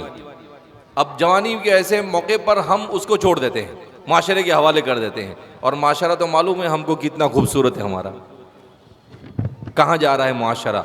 तो वो बच्चों का क्या हाल होता है, वो हमेशा हमेश के लिए वो दुनिया और आखिरत दोनों में खसारा उठाते हैं। लिहाजा इस बिना पर हमारे इन ऐसे बच्चों को जो बिल्कुल नौजवानी की दहलीज पर है उनके ऊपर मेहनत करने की ज़रूरत है। तो इंशाअल्लाह बहुत जल्द हमारी मस्जिदों में प्रोग्राम शुरू किए जाएंगे। आप अपने बच्चों को, लड़कियों के लिए भी शुरू किए जाएंगे, जो बच्चियां पढ़ी हुई है वो बच्चियां ही उनको पढ़ाएगी, और लड़कों के लिए शुरू किए जाएंगे जहां पर उलमा हमारे मस्जिदों के अंदर में उन्हें पढ़ाएंगे। हमारे नौजवान भी बढ़ चढ़ कर उसमें हिस्सा लें और हमारे माँ बाप भी अपने बच्चों को वहाँ पर भेजने की कोशिश करें। अऊज़ु बिल्लाहि मिनश शैतानिर रजीम।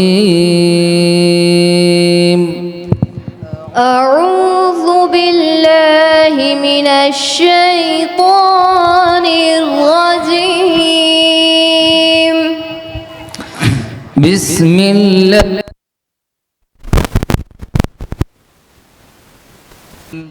कुल अऊज़ु